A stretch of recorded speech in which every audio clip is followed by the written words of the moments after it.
Pakistani family reaction में उम्मीद करता हूँ आप सब खैरियत से होंगे, जाओगे, खुश होंगे। तो यार मेरा नाम मुजाहिद है। तो यार पाकिस्तान में पेट्रोल 272 और पाकिस्तान को IMF के आगे लेटता देख फिजा खलीफा की हो गई बत्ती गोल। अच्छा देखते हैं कि भाई की बत्ती कैसे गोल हुई है। यार मतलब वो कहते ना तुम का अगर किसी और को अगर तुम रगड़ोगे तो तुम्हारे रगड़ने का भी टाइम आ जाता है, तो फिजा का रगड़ने का टाइम आ चुका है। तो अब आगे देखते ऑन करते हैं स्टार्ट। महंगाई के तूफान से भागने के तमाम रास्ते बंद हो चुके हैं। एक तरफ IMF है और दूसरी तरफ महंगाई में दबे बेचारे आवाम है। अब ऐसे कैसे वक्त गुजरेगा? वक्त गुजारते चले जाओ, गुजारते चले जाओ और गुजारते चले जाओ। हमारे मोदी जी ने इनकी कस दी अब चूड़िया, और चूड़िया कसने के बाद में फिजा खलीफा जी आपकी क्या कंडीशन है, थोड़ा सा एक्सप्लेन करें। IMF के आगे घुटने भी टेक दिए गए। अब IMF वाले तो साफ कह रहे हैं जी कि हमें तो आपके वादों पर कोई एतबार नहीं है, कोई एतमाद नहीं। बड़ा तकलीफ का समय फिजा खलीफा जी। अब IMF बोल क्या रहा है, IMF चाहता क्या है, क्या करवाना चाहता है IMF? अगर अगला प्रोग्राम चाहिए तो सारी पार्टियां एक साथ मिलकर जमानत दे दें। लेकिन आप लोग तो मानोगे नहीं।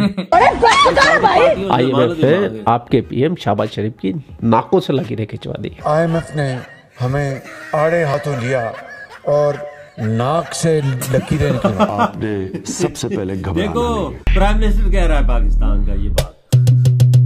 ये हालात बन चुके हमारे। हमारा नाम पाकिस्तान होता, कॉमेडिस्तान होता, कॉमेडी यही से बन गई हमारे।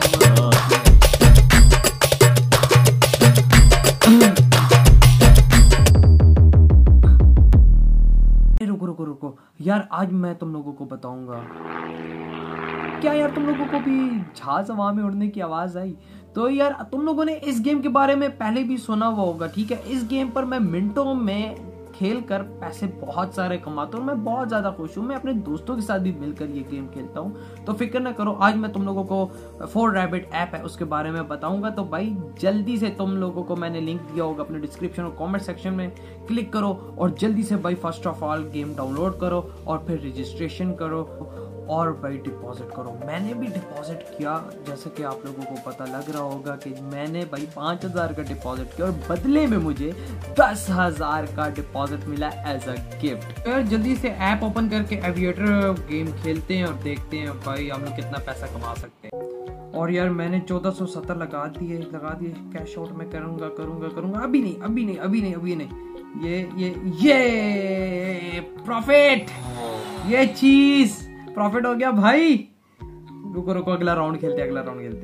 चलो स्टार्ट कर दी। Cash out. अरे यार चलो कोई नहीं, खैर अगली बार ट्राई करते हैं, देखते हैं। थर्ड ट्राई होना चाहिए। चल भाई, चल।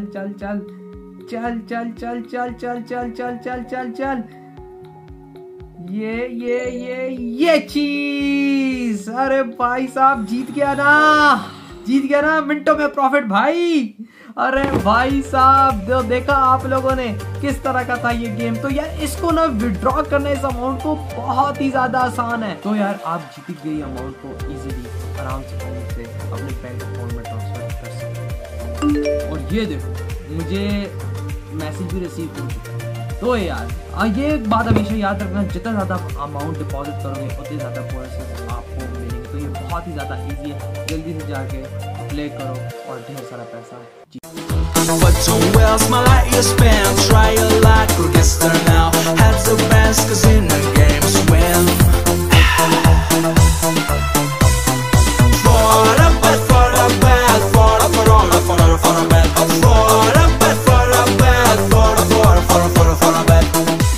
For a bet. पाकिस्तान में महंगाई चरम सीमा को पार कर गई है और अभी एक और फूटा पाकिस्तानियों के ऊपर पेट्रोल बम। मैं कहता हूँ अब जीना मुश्किल हो जाएगा। हम हो सकता है ये बाइक सेल कर दें। कुछ नहीं कर सकते, मर रहे हैं और क्या कर रहे हैं। हम तो रोने वाले हुए हैं भाई। मुल्क पे फिर बहुत बड़ा बम गिरा दिया इन लोगों ने। जब हम लोग इस तरह ही बेजुबान बन के बैठे रहेंगे तो सब कुछ ये भुगतना पड़ेगा। क्योंकि ये जज्बे वाली कौम है और जितने भी अजाब नाजिल हो रहे हैं वो इन सब पाकिस्तानियों पे हो रहे हैं। जब हम लोग इस तरह ही बेजुबान बन के बैठे रहेंगे तो सब कुछ ये भुगतना पड़ेगा। कौन बंदा बाहर निकल रहा है, कोई निकल रहा है। बुज़दिल कौम है हम, बुज़दिल। ऐसे में पाकिस्तान की आवाम सीरियसली अगर देखा जाए तो काफी दुखी हो चुकी है, क्योंकि एक साल पहले तक जो पेट्रोल 120 रुपए लीटर मिल रहा था वो आज 270 रुपए चला गया। तो दुखी होना तो बनता है। सही बात है। तो चलते हैं पाकिस्तान और देखते हैं जज्बे वाली कौम का क्या हाल है। क्या करते हैं? मेरा इम्पोर्ट एक्सपोर्ट का बिजनेस है जो कि अभी डंप हुआ हुआ। बिल्कुल जाहिर बात है, एलसीज अभी जब चलेंगी, रुकी पड़ी हैं, अभी तो बंद पड़ी हैं, तो फिर इम्पोर्ट एक्सपोर्ट का काम भी होगा। ये बताएं फ्यूल क्यों बढ़ जाता है? पहले 15 दिन पहले 35 रुपए बढ़ा, आज फिर 23 रुपए बढ़ गया। बताया ही जाता है इंटरनेशनल मार्केट में, और इंडिया बिल्कुल साथ है। 15 दिन पहले 20 दिन पहले वहाँ पे फ्यूल की प्राइस कम हुई है। ऑलरेडी 106 रुपए लीटर मिल रहा था, अब ऑलमोस्ट 96-97 रुपए लीटर उधर मिल रहा है। असल में भाईजान ये जो इंटरनेशनल की कहानी है ना, ये हमारे पाकिस्तान पे फिट होती है। आप दूसरे मालिक में जाके देखें, पेट्रोल ही नहीं, खाने पीने की अशिया कम से कम उनके रेट है। ये पाकिस्तान ही है जहाँ पे पेट्रोल का रेट दिन ब दिन ऊपर जा रहा है, ऑयल का रेट ऊपर जा रहा है। 120 रुपए का ऑयल का पैकेट मिलता था जो कि अभी 750 का मिल रहा है, ठीक है ना? 800 रुपए का 1 लीटर। जी बिल्कुल, बड़े वसूख से मैं बात कर रहा हूँ, ठीक है। और उसके अलावा आप देख लें, हर चीज को आग लगी हुई है इस टाइम पेट्रोल।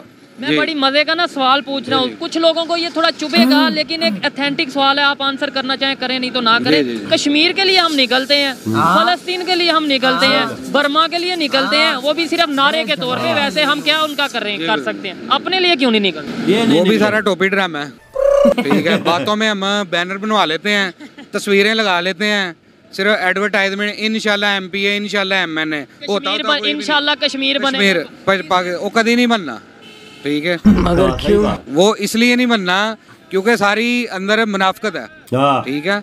ये टोटली मोनोपोली है, मुनाफकत है, ये सारी ड्रामेगिरी है, ठीक है ना। ये पाकिस्तानी बंदा काफी समझदार है, इसको समझ में आ गया कि कश्मीर कभी भी पाकिस्तान को नहीं मिल सकता। जब तक पूरे पाकिस्तानी इतने समझदार नहीं हो जाते, जब तक हम नहीं रोकने वाले। और नहीं तो क्या, ठीक है ना। आना भी चाहेंगे इधर उधर उन्हें फ्यूल मिल रहा है, पेट्रोल मिल रहा है 100 रुपए लीटर ऑलमोस्ट। कश्मीर बनेगा पाकिस्तान, मैं इतना था ये नारा सुनता बना तो नहीं आई तक। इसका क्या मतलब है? इसका ये मतलब है कोई भी अपने मुल्क के साथ मुखलिस नहीं है, दूसरों का ये क्या करेंगे? इधर पेट्रोल इनसे कंट्रोल नहीं हो रहा, ठीक है, तो उन्होंने दूसरों का क्या करना? ये जो चीज आपको चीज का अगर लेट्स सपोज थोड़ा बहुत आइडिया हो गया कि ये सारा ड्रामा चल रहा है, अवाम को बेवकूफ बनाया जा रहा है, ये पब्लिक को क्यों नहीं पता चलता? मतलब पब्लिक को बताया नहीं जाता, या पब्लिक को अवेयरनेस नहीं है? असल में पब्लिक को ना अपनी डाल दी गई है, ठीक है ना। पब्लिक को अपनी डाल दी गई है। वो बेचारे जो बंदा 1000 रुपया दिहाड़ी आज कमाता है ना, वो ऑयल ले गया था ना 750 का, वो सोच में पड़ जाता है मैंने आटा किधर से लाना। जब वो आटा लाता है वो सोच में पड़ जाता है मैंने बच्चे की फीस कहाँ से देनी है। एक गली में 10 घर है ना, आप उसको कंपैरेटिवली ये देख लें कि उन 10 घरों में सरकारी मुलाजम कितने हैं। एक सरकारी मुलाजम होगा और 20-20 हज़ार से ऊपर जो है ना बिजली के बिल आ रहे हैं, ठीक है। लिहाजा कोई मुलाजम होगा, अभी तो 2 साल 3 साल हो गए हैं, कोई ऐसा सरकारी नौकरियां नहीं आ रही, बजट अनाउंस नहीं कर रहे वो सरकारी नौकरियों के लिहाज से, ऐसा जैसे पहले आती थी वो भी कम हो गए हैं। बिल्कुल है। पाकिस्तान का कर्जा उतर सकता है इससे। 30,000 रुपए के जूते। आटा कितना महंगा होया पे, घ्यो कितना महंगा, 500 600 700 रुपये बचा के ले आने हैं। कोई शायद समझ नहीं आती, भुखे मारने का एक फेरा 2 फेरे ला के कितने जाके हाथ पला सीधा होता है। हमारे बंदे क्या करेंगे, सवारी किराया नहीं पूरा देती है, मजदूर बंदे जलील हो गए और क्या। मैं कहता हूँ अब जीना मुश्किल हो जाएगा। अब देखिए यूनिवर्सिटी जाना है, कॉलेज जाना है, किसी काम पर जाना है तो सैलरी तो वही है, जो एक्सपेंस है वो डबल ट्रिपल हो जाएंगे। खुदारा हमारा जो वजीर खजाना साख डार है वो खुदारा आवाम का सोचे और ये जो इजाफा है वो वापस ले। क्या आपको आगे कोई बेहतरी नजर आ रही है, कोई फ्यूचर नजर आ रहा है? देखिए इंडिया की 1 अरब 40 करोड़ आबादी है ऑलमोस्ट, ठीक है। मैनेज भी कर रहे हैं, फ्यूल की प्राइस हो या फूड की प्राइस हो, कंट्रोल भी कर रहे हैं, और हमारी 22 करोड़ आबादी है, हम नहीं संभाल पा रहे। भाईजान बात ये है कि आप ये देखें, अफगानिस्तान से पठान आता था इधर, हमारी जूती पॉलिश करता था, वो छली भूनता था। आज वही पठान वो डॉलर को हिट ठुड्डा मारता है और वहाँ पे डॉलर की कोई वैल्यू नहीं, हम डॉलर के पिट्ठू बने हुए हैं। बांग्लादेश की भी बात कर लें, जैसे हम 2 इंडियन आता था लोहे की मिलों में, पाकिस्तान में काम करता था। मैंने काफी सर्च किया, बादामी बाग के अंदर आयरन और स्टील फैक्ट्रियां तो है, लेकिन कोई इंडियन वहाँ पे काम करता था, लेकिन इसके बारे में कुछ मिला नहीं। इंडिया वाले बादामी बाग में लोहे की मिलों में काम करते थे। कब की बात है, कौन से साल की? ये ज्यादा नहीं, आज से 8 साल पीछे चले जाए। जी बिल्कुल।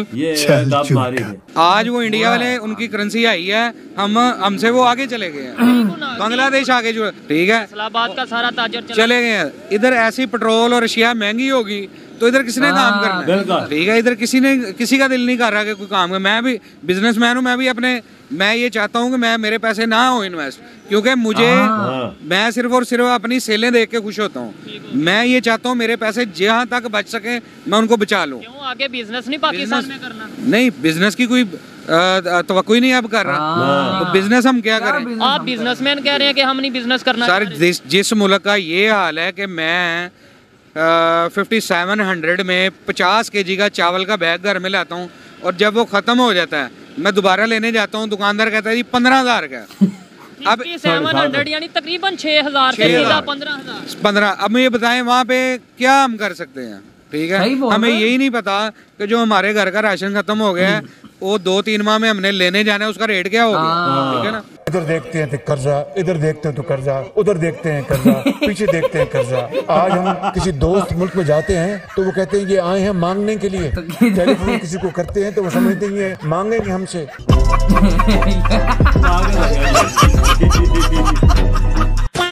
इंडिया की बात करें, 1.40 करोड़ के करीब आबादी है। कैसे उन्होंने मैनेज किया है, प्राइस को भी कंट्रोल किया हुआ है, और डेवलपमेंट में भी बेहतरी की तरफ जा रहे हैं, इकोनॉमी भी बेहतर हो रही है। हमारे से 22 करोड़ नहीं संभाला जा रहा। उसकी वजह यह है कि हम दीन से दूर हो गए हैं।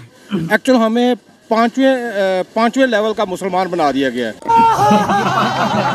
5वें दर्जे का। क्योंकि हम अगर सही मुसलमान बनेंगे तो ये मुश्किलात आनी जानी चीज़ें, इस पर कोई मुश्किल नहीं है और इस पर काबू पाया जा सकता है, क्योंकि हम सिर्फ नाम के मुसलमान हैं। आप देखें कि हम वो तो बड़ी ऐसे देखें, मैं एक क्वेश्चन है ना, बहुत ऐसी कंट्रीज हैं जिसमें इस्लामिक निज़ाम नहीं है, इस्लामिक सिस्टम नहीं है, गवर्नमेंट इस्लाम की नहीं है, मुसलमान नहीं है, लेकिन वो बहुत तेज़ी से ग्रो कर रहे हैं। उसकी वजह उन्होंने कुछ हमारी चीज़ें उठाई हैं।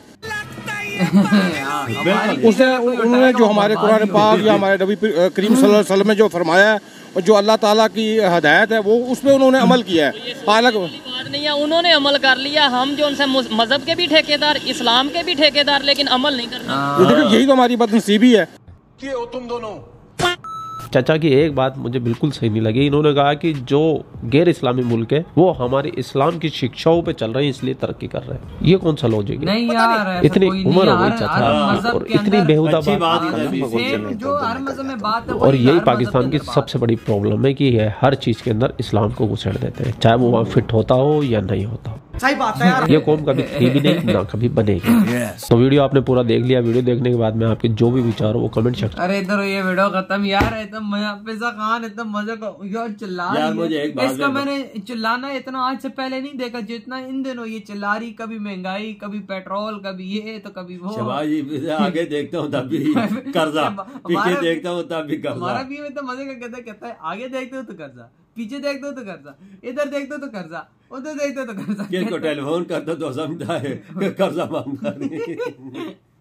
यार वजह सिचुएशन ऐसी बन गई, हालात ही ऐसे बने हुए हैं कि लोग को मैं क्या बोलूं, महंगाई इतनी है। देखो लोगों के वो जो बिजनेसमैन था दाढ़ी वाला कहता मेरा बिजनेस करने को दिल ही नहीं कर रहा पाकिस्तान। हाँ ना, चावल का तोड़ा लाया 6,000 का, फिर लेने गया हूँ तो 15,000 का, फिर आपने अंदाजा लगा आधे से भी ज्यादा फर्क आ गया। पेट्रोल में जो गरीब है वो रिक्शे वाला कहता है मैं 700 रुपए कमाता, कहता है 800 रुपए का तो तेल है। आप अंदाजा लगा, कहता है मैं 700 रुपए में क्या करूंगा भाई, 2 लीटर भी डलवा दे 550 600 हो गया। बिल्कुल, और भाई खाने का तेल 800 रुपए का हुआ। आप अंदाजा लगा, वो 700 रुपए में क्या बेचारा लेगा? वो बेचारा आटा लेगा, चीनी लेगा, पत्ती लेगा, तेल लेगा, और क्या लेगा? भाई रिक्शे वाले जो हैं वो अब उनको सवारियां जो होती हैं वो भाई उनको किराया भी पूरा नहीं देती ना। वो बोलती है पहले हम 200 इधर का देते थे, अब तू 500 मांग रहा है। तो उसको नहीं पता पेट्रोल किधर चला गया। लेकिन वही बात है कि भाई अंदाजा लगाओ भारत के अंदर 7-8 रुपए पेट्रोल सस्ता हुआ। ये देखो यार, उन्होंने कैसी अपने मुल्क को आवाम के लिए सहूलतें रखी हुई है यार। और हमारे यहाँ के सब 20-20-30 रुपए बढ़ा रहे हैं। देखो ना यार क्या बना हुआ, उधर 95-96 रुपए लीटर है वजह। आपने अंदाजा लगाए थे तो 272 रुपए लीटर। और हम लोग तबाही मची हुई है, तबाही मच चुकी है यार। अगर 30 रुपए फिजा अब धाड़े मार मार के रो रही है। पहले अगर तू लोगों को अकल दे देती तो कम से कम ये चीज तो ना होती। बिल्कुल वजह ये बात भी उस दाढ़ी वाले बंदे की सही है कि हम सब कुछ करते हैं, कश्मीर के लिए निकलते हैं, फलस्तीन के लिए निकलते हैं, बर्मा के लिए निकलते हैं, तो अपने आप पे कोई मुसीबत आए तो नहीं निकलते। ये मुसीबतें ही हैं। ये क्या है, पेट्रोल महंगा, हर चीज। अभी तो कोई पॉलिटिशियन भी नहीं निकला कि महंगाई के खिलाफ निकलो। देखो ना, सारे बैठे हुए। देखो कोई नहीं बोलता कि महंगाई के खिलाफ निकलो। सब अपनी अपनी पड़ी हो हर बंदे को। अपोजिशन जो इमरान खान उसे भी अपनी पड़ी, हर बंदे को अपनी अपनी पड़ी हुई है। कोई नहीं और क्या करें यार, बस वही कहते हैं ना कि मतलब के डार्क पाकिस्तान सबको मुबारक हो। ये पता है हमारी काबीना कितनी बड़ी, 120 बंदूक। अंदाजा लगा, आप अंदाजा लगाओ ये क्या बंदा बोले यार। इस काबीना का फायदा क्या, इस काबीना का तब फायदा होता है कि इनसे हमें कोई फायदा मिलता तो आज मुल्क हमारा आगे जाता, ना कि पीछे जाता।